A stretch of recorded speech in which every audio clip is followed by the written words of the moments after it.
به نام خدا. عرض سلام و خوش آمد گویی دارم خدمت دانشجویان محترم، ورودی‌های جدید. تبریک عرض می‌کنم خدمتتون قبولی در رشته‌های علوم پزشکی و همچنین به خصوص دانشگاه علوم پزشکی مشهد، هم از عزیزانی که از شهرستان تشریف آوردن و هم دانشجویانی که اینجا مجاور هستن، بهشون تبریک عرض میکنم. امیدوارم که روزهای سرشار از خاطره رو پیش رو داشته باشید. خب مشخصه که روزهای سخت هست، روزهای خوبم هست، اون سختیاش هم تجربه میشه و به یادمون میمونه، اما انشالله که روزهای خوشی و شادی و آسانیش بیش از پیش برای همه عزیزان باشه. من دکتر رستگار مقدم هستم، استادیار گروه علوم تشریح دانشکده پزشکی مشهد. این واحد رو در خدمتتون هستم چون که جلسه اولمون مصادف شده با انگار جشن‌ها و همایش‌هایی که برای ورودی‌های جدید گرفتن. به خاطری که درسمون عقب نیفته، ما تصمیم گرفتم که جلسه اول رو که ترمینولوژی و مقدمات آناتومی هست و راجبش صحبت کنیم و براتون انگار اودیو اسلایدش رو بذارم که کلاسامون عقب نیفته. خب ما توی این جلسه اول میخوایم راجب آناتومیکال ترمینولوژی صحبت کنیم. خب واژه ترم به معنای اصطلاح و لوژی به معنای مطالعه است. ترمینولوژی یعنی اصطلاح شناسی، یعنی ترمینولوژی یه رشته رو میخوایم بدونیم، اصطلاح شناسی و اصطلاحات و کلمات و جملاتی که توی اون رشته اختصاصی هستن رو هم باید بدونیم. خب قبل از اون ما میخوایم به شما آناتومی درس بدیم. در طول ترم باید بدونیم که معنی آناتومی یعنی چی، معنی ریشه‌ای آناتومی یعنی چی. خب آناتومی از دو واژه آنا و تومی ایجاد شده که در معنا به معنای برش زدن و مقطع برداشتن، همون چیزی که ما بهش میگیم تشریح، کالبد شکافی. یعنی این که ما از کاداو، حالا جسد، چه اون جسد حیوان باشه چه انسان، برش میزنیم، با تیغ بیستوری برش میزنیم و مقاطع رو برمیداریم. اینو بهش میگن تشریح کردن یا آناتومی. آناتومی خودش از 3 زیرشاخه تشکیل شده که بهش میگیم ماکرو آناتومی یا گروس آناتومی، یعنی آناتومی ماکرو آناتومی، یعنی آناتومی در سطحی که شما با چشم معمولی هم میتونید مشاهده کنید، یعنی دست، پا، سر، قفسه سینه، استخوان‌ها، عضلات. اون چیزی که با چشم دیده میشه رو بهش میگیم ماکرو آناتومی. قسمت بعدی آناتومی بهش میگیم میکرو آناتومی. اصطلاح میکرو به معنای خب کوچکتر و ریز. میکرو آناتومی یعنی در سطح میکروسکوپ، یعنی مثلا همین پوست، همین عضله رو حالا در سطح میکروسکوپی بررسی میکنیم که این هم اصطلاحاً بهش میگیم میکرو آناتومی. و اما آخرین بخش آناتومی یا علوم تشریح رو بهش میگیم دیولپمنتال آناتومی، یعنی آناتومی تکاملی، تکوین که خب مربوط به جنینه و جنین شناسی. خب قبل از این که راجع به آناتومی صحبت کنیم و وارد بحث بشیم، یه تاریخچه‌ای از آناتومی بدونیم بد نیست. خب آناتومی از زمان بقراط شروع به رشد کرد. بقراط و شاگردش ارسطو، این مواردی که میگم در ادامه هم هستن، نه اینکه صرفا همزمان هستن، در ادامه هم هستن. اینا دانشمندان ابتدا اومدن روی حیوانات کار کردن، چون انسان از نظر شرایط در دسترس براشون نبود و بیشتر روی موجودات زنده‌ای به جز انسان کار میکردن، روی حیوانات، و بیشتر مطالعاتشون هم ابتدا روی قلب و عروق بود. مثلا جالب بود که ابتدا فکر میکردن که درون خون هوا هست. خب چیزی که شاید الان ما بخندیم، اما در اون زمان این خودش یه کشفی بوده، یه ایده‌ای بوده، یه فرضی بوده که توی مطالعات و تحقیقاتشون بهشون دانشمندان رسیده بودن. این یه نکته آموزشی داره برای ما، این که ما باید بدونیم که صرفاً ایده های ما نباید صحیح باشن، صرفاً صحیح باشه خب خیلی خوبه، اما مهم علم تجربی، این سیال بودن و ساری بودن و جاری بودنشه که ادامه داره، یا همون قضیه گرد بودن یا صاف بودن کره زمین هم که حتما عزیزان در جریان هستن. برای همین مهم فرض کردن، فرضیه و تحقیقات و ادامه دادن اون فرضه. اثباتش کنیم اون فرضو یا نه اون فرضو ردش کنیم. خب این باعث رشد علم میشه که در تاریخ بشر هم توی موارد مختلف، نه فقط آناتومی داشتیم. خب آناتومی هم از این قاعده مستثنا نبوده. بیشترین حیواناتی که روش کار میکردن دانشمندان برای آناتومی روی میمون، سگ و گربه بوده که خب به عنوان پستاندار بودن، شبیه به انسان بودن از نظر ویژگی های پستانداران.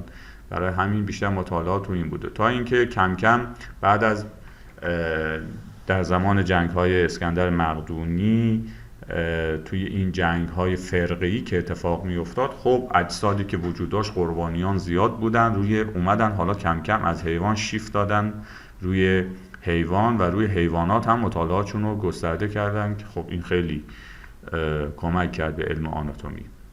از پزشکانی که خب حالا مسلمان بوده و در حوزه آناتومی کار کرده، خب زکریا رازی هست که در این حوزه کار کرده. اما در ایران گسترش دهنده علم آناتومی به نام آقای دکتر مستقیمی ثبت شده. ایشان علاوه بر این چیزایی که در آناتومی ثبت شده بود، رو مدل‌های سه‌بعدی آناتومی کار کردن، اینو گسترش دادن و یکی از اساتید برجسته آناتومی در ایران بوده و استاد آناتومی دانشگاه علوم پزشکی مشهد هم بودن. تا اینکه در نهایت در قرن 18 هانری گری و تیمی که داشت، همکارانی که داشت، اومدن یک کتابی رو، مجموعی رو فراهم کردن به نام آناتومی گری. آناتومی گری رو الان ما به عنوان رفرنس اصلی آناتومی میدونیم که به اون استناد میکنیم و از همون قرن 18 به این سمت تألیف شده و توسعه هم پیدا کرده. خب چند تا تصویر ببینیم از تشریح هایی که در زمان قدیم انجام می شده. شما الان تو این تصویر می بینید که یه حالت گرد همایی داره این کلاس. استاد مربوطه اینجا هست، تیغ بیستوری دستشه. خب این عکس دیگه از این با کیفیت بیشتر پیدا نمی شد واقعا، چون خیلی عکس قدیمی هست. اینجا شما فرد رو می بینید، یک سری افرادی که اینجا می بینید، ایشون آشپز نیست، اینجا پرستار بوده که حالا کمک میکنه برای بیهوشی و در ادامه تشریح کردن. توی این تصویر هم پزشکان اروپایی بلژیکی رو میبینید که روی یک جسد انسان دارن تشریح رو انجام میدن. اما راجب چرا ما باید ترمینولوژی و اصطلاحات آناتومی رو بدونیم؟ خب نگاه کنید، ما وقتی شروع میکنیم به اصطلاحات آناتومی رو دونستن، خیالمون جمعه که اصطلاحی که ما در ایران به کار میبریم توی اروپا، توی آفریقا، توی سایر کشورهای آسیا، تمام جهان یکسانه. خب این خیلی خوبه. برای همینه که دانشمندان اومدن انگار یک ترمینولوژی واحد رو تعریف کردن که همه به اون استناد کنن و بر اساس اون صحبت کنن. خب تمام این اصطلاحاتی که میخوایم به کار ببریم باید بر اساس آناتومیکال پوزیشن باشه. یعنی پوزیشن نحوه قرارگیری بدن رو میگن پوزیشن. پوزیشن آناتومی یعنی چی؟ خب این پوزیشن آناتومی رو ما باید بدونیم ابتدا، بعد اصطلاحاتی که میگیم مربوط میشه و بر اساس این پوزیشن آناتومی است. خب آناتومیکال پوزیشن یعنی این که بدن فرد در حالت ایستاده باشه. پس یک، ایستاده باشه فرد، در حالت نشسته و خوابیده نمیشه. دو، کف دست ها رو به جلو باشه. کف دست ها رو به جلو باشه به طوری که انگشت شست دست باید به سمت خارج قرار گرفته باشه. اینو بهش میگن آناتومیکال پوزیشن یا حالت آناتومیکی. پس فرد ایستاده، کف دست ها رو به جلو و انگشت شست دست به سمت خارج قرار بگیره. خب حالا برای اینکه بررسی کنیم ساختار بدن رو، یک سری خطوط فرضی از این چیز میزنیم، از بدن میزنیم. این خطوط دقت کنید فرضی هست و در واقع انگار وجود نداره. ما فرضی این خطوط رو میزنیم. برای چی استاد؟ برای اینکه بهتر متوجه بشیم شرایط قرارگیری و مجاورات بدن رو. نگاه کنید علم آناتومی بچه‌ها بخوایم یه تعریف ازش داشته باشیم، علم جغرافیای بدن هست. یعنی اینکه مثلا تو جغرافی ما میگیم همسایه مثلا شمال شرق ما ترکمنستان، نمیدونم جنوب غرب ما فلان کشور فلان شهر. این مجاورات در آناتومی مهمه، یعنی علم قرارگیری اعضا و ارگانها و عناصر بدن و ارتباطشون با هم دیگه. مثلا میگیم معده در سمت چپ واقع شده، خب هنوز آناتومی نمیدونیم، میگیم معده در سمت چپه، کبد در سمت راسته، تاحال پشت معده است. نگاه کنید، تاحال در سمت چپ و پشت معده است. این میشه آناتومی.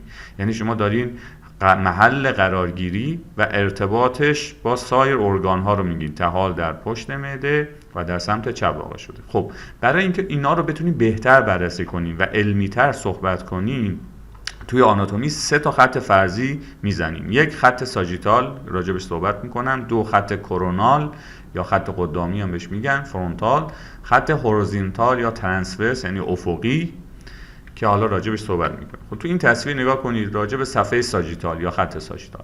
صفحه ساجیتال بچه‌ها گفتیم حالتمون هم باید آناتومیک باشه، حواستون باشه حالت باید آناتومیک باشه.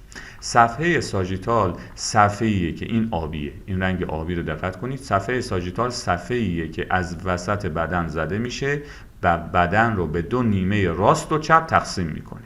اینو بهش میگیم صفحه ساجیتال. بدن رو به 2 نیمه مساوی راست و چپ تقسیم میکنه. حالا اگر اینو دقیقاً از وسط بزنیم بهش میگیم مید ساجیتال. مید به معنای میانی یا مدین ساجیتال، یعنی از وسط بدن رد شده. اما اگر از وسط نزنیم، مثلا از طرفین بزنیم، بهش میگیم پارا ساجیتال.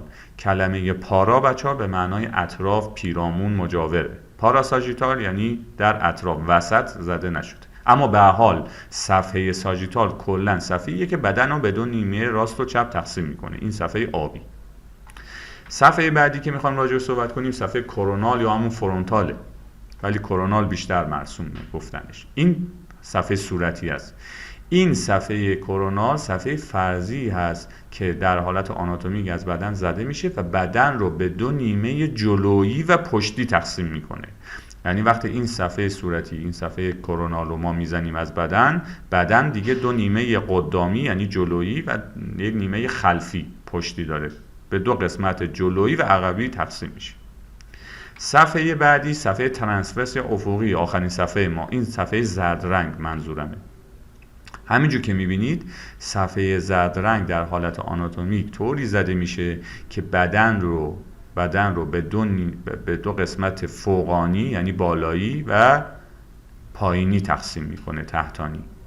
پس صفحه ترانسورس صفحه افقی هست که بدن رو به 2 نیمه فوقانی و تحتانی تقسیم میکنه. خب حالا بریم وارد اصطلاحات بشیم.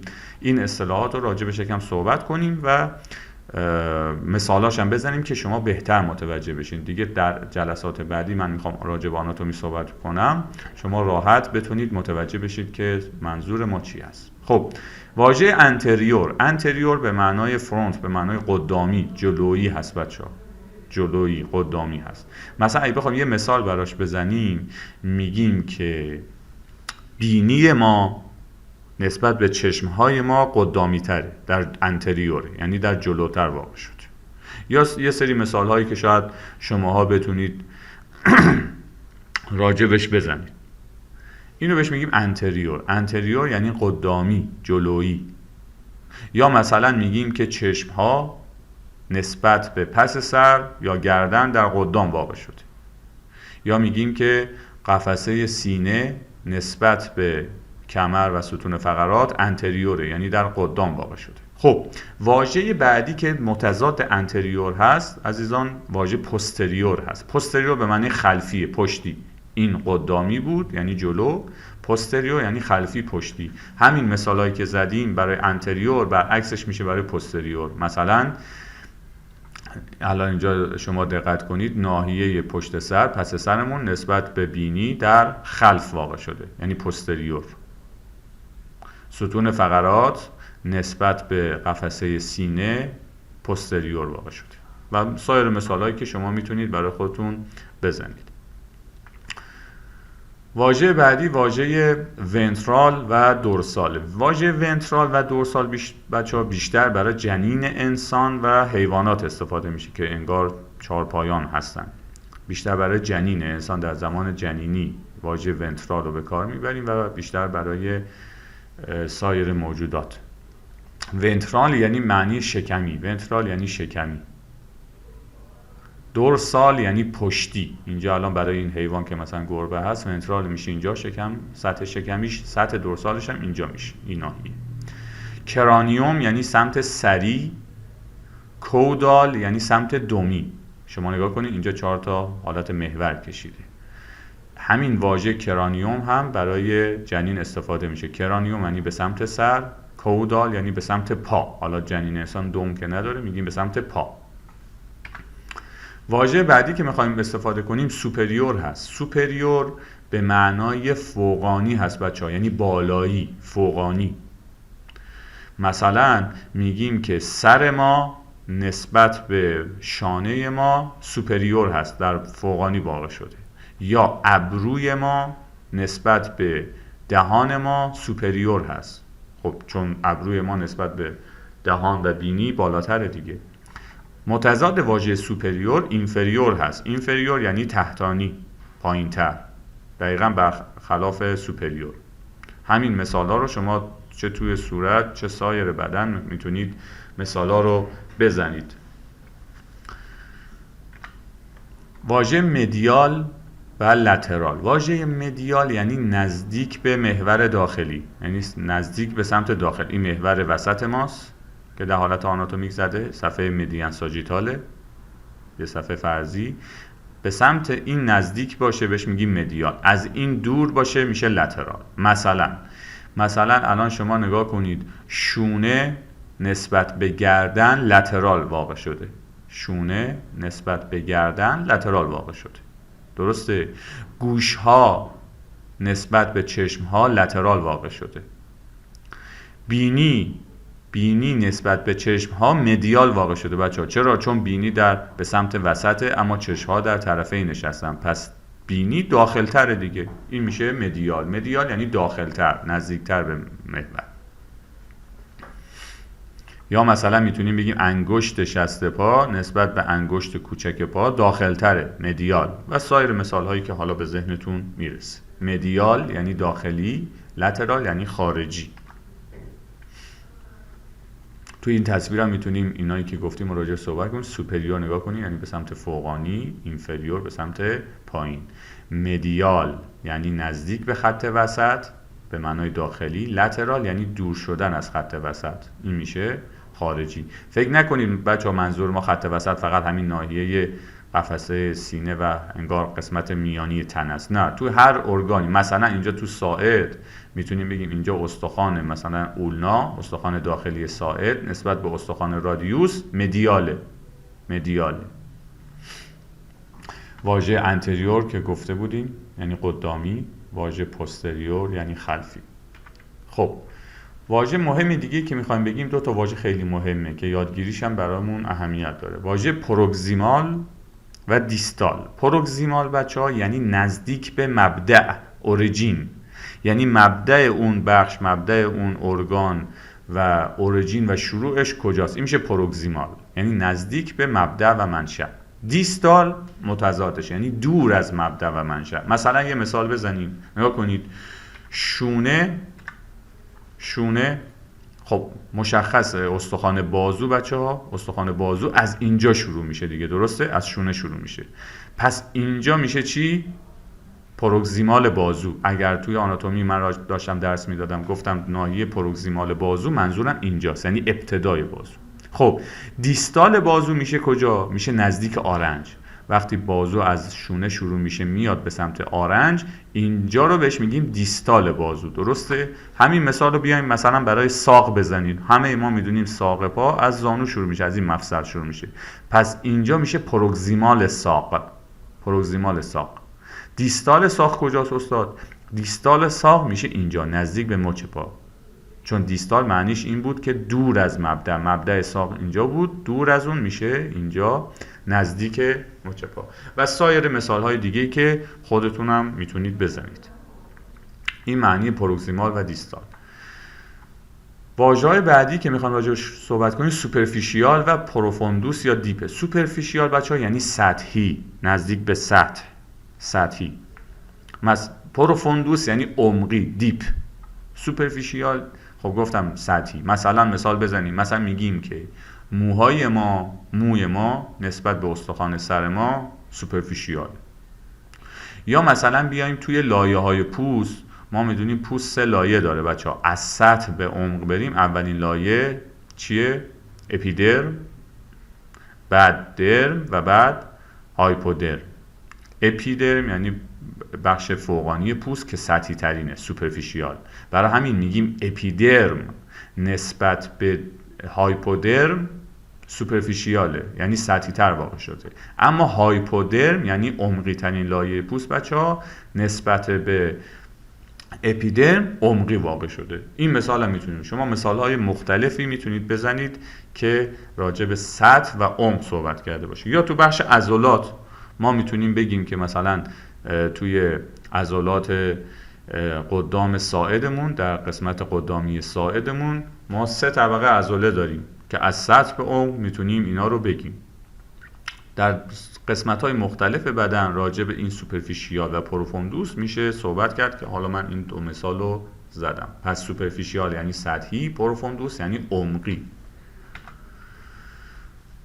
واژه‌های دیگه‌ای داریم به نام اینترنال و اکسترنال. اینترنال یعنی داخل. واژه اینترنال بچه‌ها به معنای داخلی، اکسترنال هم به معنای خارجی. خب این فرقش استاد با اون مدیال و لترال چی بود؟ اون نزدیک به محور بود، یعنی نزدیکتر به خط وسط میشد مدیال. اینجا اینترنال بیشتر در حفرات بدن استفاده میشه، برای حفرات بدن استفاده میشه که در ادامه بریم راجبش صحبت خواهم کرد.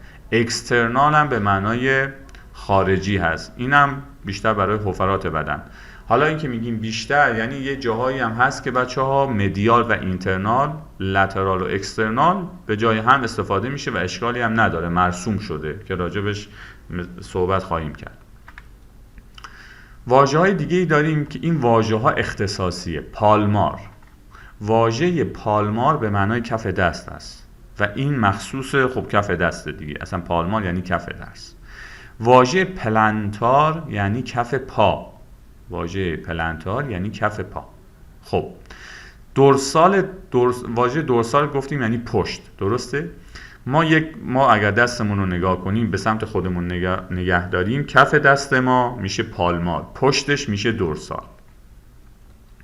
کف پای ما میشه پلنتار، اختصاصیه. اما پشت و روی پای ما رو بهش میگیم دورسال. پس سطح دورسال پا، اگر گفتیم در سطح دورسال پا مثلا فلان عضله، فلان شریان یا فلان عصب واقع شده، منظور از سطح دورسال اینجاست. روی پا رو میگیم سطح دورسال پا و پشت دست رو میگیم سطح دورسال. نگاه کنید اینجا یعنی دورسال، اینجا پالمار یا کف دست.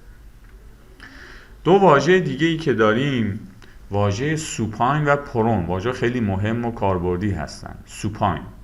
سوپاین بچه‌ها یعنی خوابیده به پشت، پرون یعنی خوابیده به شکم. حالا چجوری؟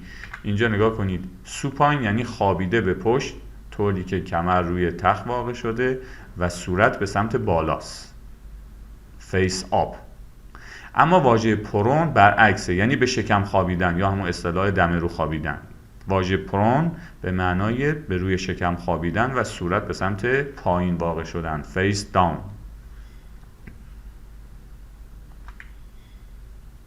خب حالا این واژه‌هایی که ما گفته بودیم واژه‌هایی بودن که به صورت انگار تک تک و جدا جدا هست. ما توی آناتومی واژه‌های کمباین و ترکیبی هم داریم، مثلا مثل اینفرولترال یعنی تحتانی خارجی، واژه انترو سوپریور یعنی قدامی فوقانی، که چیز سختی هم نیست که این مثالاشو میتونیم بزنیم. دقیقاً مثل این که ما میگیم مثلا ترکمنستان، نمیدونم افغانستان همسایه شمال شرق ما هستن، اینجا هم اینفرولترال تحتانی خارجی، درسته؟ اونجا شمال شرقه، اینجا هم اینفرولترال. این اصطلاحات رو بهش میگیم ترکیبی. وقتی ما اون جزئیات جدا جدای هر اصطلاح رو متوجه شدیم دیگه ترکیبش هم چیز سختی نیست. اما واژه بسیار بسیار مهم فلکشن و اکستنشن. فلکشن بچه‌ها به معنای خم شدن، خم کردنه. فلکشن. خب شما نگاه کنید الان فلکشن زانو رو داریم. الان این فرد زانوشو داره خم میکنه. خب میشه فلکشن. برگشت این به حالت اولیه رو بهش میگیم اکستنشن. اکستنشن یعنی باز شدن، باز کردن، یعنی اون چیزی که خم شده بوده باز بشه. مثلا زمانی که بدن ما در حالت آناتومیکه، دست‌ها و پاهای ما در حالت اکستنشنن. الان اگر تو این تصویر نگاه کنید این حالت آناتومیک بود دیگه، درسته؟ نگاه کنید دست‌ها باز هستن یعنی اکستنشن. پاها ما الان ایستادیم پس اینجا میشه اکستنشن. اگر اینجا زانو خم بشه یا دست‌ها از آرنج خم بشه اینو بهش میگیم فلکشن. درست شد؟ خب پس واژه فلکشن یعنی خم شده. الان شما اینجا خم شدن شونه رو داره نشون میده. استخوان بازو داره خم میشه. نگاه کنید دست‌ها از حالت آناتومیک رفته به قدام. این بهش میگه فلکشن شونه یا فلکشن بازو. اگر دست به سمت عقب بره بهش میگیم اکستنشن یعنی باز شدن. اینجا نگاه کنید فلکشن مفصل آرنج رو نشون میده. دست رو از آرنج خم کرده. اینو برگردونه به حالت اولیه‌اش. اولیه منظورمون بازم چیه؟ حالت آناتومیک. تمام صحبت‌های ما میگیم قدام، فلکشن، اکستنشن، پالمار، پلنتار، پروگزیمال دیستال، سوپریور، تمام این اصطلاحات بر اساس حالت آناتومیکی. خب برگشت دست از فلکشن به حالت باز رو بهش میگیم اکستنشن. سایر مثال‌ها رو حالا شما خودتون میتونید توی ذهنتون تجسم کنید. اینجا نگاه کنید فلکشن مچ به سمت پایین خم شده. باز شدن یعنی برگشتنش به حالت اولیه رو بهش میگیم اکستنشن.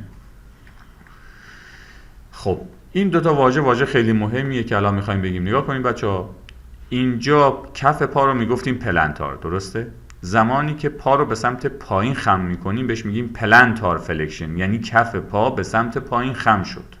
پلنتار یعنی کف پا، درسته؟ فلکشن هم یعنی خم شدن. پلنتار فلکشن یعنی که کف پا رو به سمت پایین خم کنیم. اینو بهش میگیم پلنتار فلکشن. اما اینجا سطح دورسال پا بود، درسته؟ روی پا. اگر پا رو به سمت دورسال خم کنیم بهش میگیم دورسی فلکشن. دیگه اینجا از واژه اکستنشن استفاده نمیشه. در هر دو حالت فلکشن به کار میبریم. دورسی فلکشن یعنی سطح دورسال پا داره خم میشه.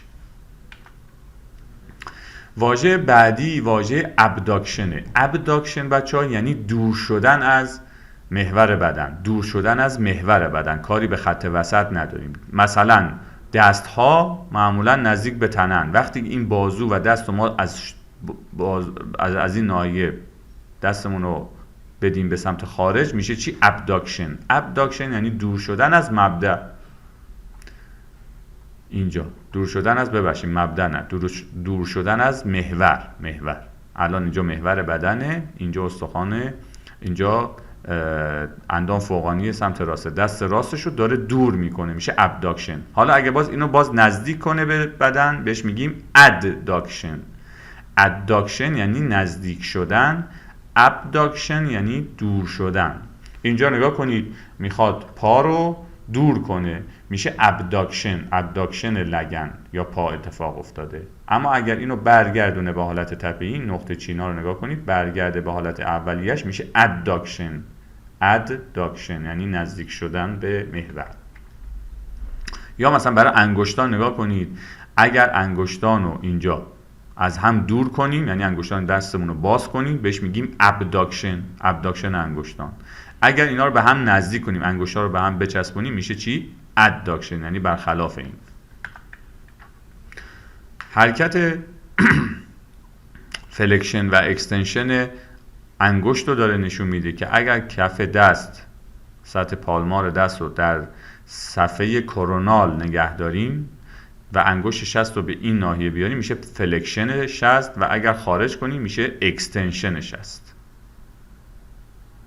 اما اگر در صفحه ساجیتال دستمون رو بگیریم، یعنی صفحه ساجیتال اینجا کناری جانبی بگیریم، این دور شدنش رو میگیم ابداکشن، نزدیک شدنش رو میگیم چی؟ ادداکشن. نگاه کنید نزدیک شدنش میشه ادداکشن، دور شدنش میشه ابداکشن. پس حواستون باشه توی انگشت شست فلکشن و اکستنشن، ابداکشن و اداکشن شبیه همه. فقط چی مهمه بچه‌ها؟ محور. اینجا صفحه کروناله یعنی قدامی، اینجا صفحه ساجیتاله یعنی کناری. اما واژه اپوزیشن، اصلا اپوزیت یعنی متضاد، برخلاف هم. اپوزیشن یعنی انگشت شست به سمت داخل دست خم بشه و انگشت کوچک هم به سمت اون. این حرکت رو میشه اپوزیشنه. مثلا انگشت شست و انگشت کوچک، یعنی دوتا برخلاف جهت به سمت هم دارن نزدیک میشن. خب این حرکت اپوزیشن رو برای شست و انگشت دوم، شست انگشت سوم و انگشت چهارم هم میتونیم داشته باشیم، فرق نمیکنه. اپوزیشن یعنی حرکت انگشتان برخلاف جهت همدیگه. اما واژه elevation یعنی بالا رفتن، لیفتینگ، ریزینگ یعنی به سمت بالا رفتن. اصلا آسانسورها رو نگاه کنید روش نوشته الیویتور یعنی بالا برنده، بالا رونده. دپرشن نمیگیم دپرسیم، حالمون خوب نیست، مودمون افتاده پایین، بهش میگیم دپرشن. دپرشن یعنی پایین رفتن. الیویشن برخلاف هم. الان این مثال رو نگاه کنید، الیویشن داره شونه ها رو میده بالا، شولدر الیویشن یعنی بالا رفتن شونه ها. اینجا شونه ها رو انداخته پایین، دپرشن شونه ها به سمت پایین افتاد. اما حرکت روتیشن یعنی یه حرکت چرخشی بچه‌ها، سیرکامداکشن هم بهش میگن. حرکت سیرکامداکشن ترکیبی از حرکات ابداکشن، اداکشن، فلکشن و اکستنشنه که به این حالت چرخشی داریم، مخصوصا تو مفاصلی مثل شونه. مفصل شونه مفصلیه که حرکت روتیشن رو داره، یعنی حرکات مدور و چرخشی رو. اما دو تا واژه اختصاصی دیگه که مخصوص پا هست، اینورژن و اورژن. اینورژن یعنی اینکه مچ پا و کف پا به سمت داخل بیاد، اینو بهش میگیم اینورژن، یعنی مچ پا و کف پا به سمت داخل بیاد. کفای دوتا پا انگار به سمت همدیگه دارن نگاه میکنن، اینو بهش میگیم اینورژن. اورژن برعکسه، یعنی اینکه مچ پا و کف پا بره به سمت خارج، دور بشه. اینو بهش میگیم اورژن. اینورژن، اورژن. واژه‌های دیگه، واژه سوپینیشن و پرونیشنه که برای ساعد استفاده میشه. سوپینیشن بچه‌ها یعنی چرخش دست به حالتی که ساعد ما و کف دست ما رو به جلو واقع شده. حالا اگر این دستمون رو ما گذاشته باشیم روی میز، کف دست رو به بالا باشه، بهش میگیم سوپینیشن. پس این چرخشی که باعث میشه کف دست و قدام ساعد ما یعنی جلوی ساعد ما چی دیده میشه، اینو میگیم سوپینیشن. برعکس اون پرونیشن میشه. پرونیشن یعنی دقیقاً این سوپاین، اگه یادتون باشه سوپاین که فرد به پشت میخوابید، اون برای حالا حالت تمام بدنش بود. اینجا سوپینیشن هم همون میشه، کف دست رو به بالا یا رو به قدام. اگر فرد ایستاده باشه میگیم کف دست رو به جلو، اگر فرد خوابیده باشه میشه کف دست رو به بالا. پرونیشن میشه برعکس، یعنی کف دست رو به زمینه یا رو به میزه، رو میز گذاشتیم و پشت ساعد ما میاد بالا، اینو بهش میگیم پرونیشن، یعنی چرخش میکنه به این حالت. اینجا یعنی پشت ساعد دیده بشه، کف دست هم رو به پایین باشه، پشت دست دیده بشه، اینو بهش میگیم پرونیشن. اینجا هم داره نشون میده چرخش رو. نگاه کنید، اگر این سبزه چرخش کنید کف دست به رو به پایین باشه بهش میگیم پرونیشن، اما اگر همین پرونیشن چرخش کنه کف دست بیاد بالا رو بهش میگیم سوپینیشن. خب این تصویرم داره مجموع صحبتایی که کردیم، کلمات و واژه‌هایی که استفاده کردیم و راجبش میگه. اینجا هم همینطور، اینورژن، اورژن، اداکشن انگشتان، ابداکشن، فلکشن خم. مثلا اینجا نگاه کنید، فلکشن کمر و تنه رو داره نشون میده. حرکت اپوزیشن شست. با حرکت اینورژن که گفتیم کف پا و مچ پا به سمت داخل میاد و برعکسش اورژن. خب تشکر از همه عزیزان بابت توجهتون. این مطلب رو این واژه‌هایی که راجع بهش صحبت کردیم این جلسه رو خوب یاد بگیرید، چون بیس کاره. حتما شنیدین که میگن، شاعر میگه که خشت اول چون نهد معمار کج، تا ثریا میرود دیوار کج. اگر این بیس رو خوب ما یاد نگیریم، در ادامه وقتی واژه ها رو به کار میبریم، راجع به داریم مسائل دیگه صحبت میکنیم، عضلات، استخوان ها و عروق، بعد اونجا گیج میشیم، نمیتونیم خوب تحلیل کنیم. چیز سختی هم نیست، کمی نیاز به تکرار داره. خب امیدوارم که جلسه مفیدی برای عزیزان بوده باشه و امیدوارم لحظات و اوقات خوشی رو در پیش رو داشته باشید. خدا نگهدارتون.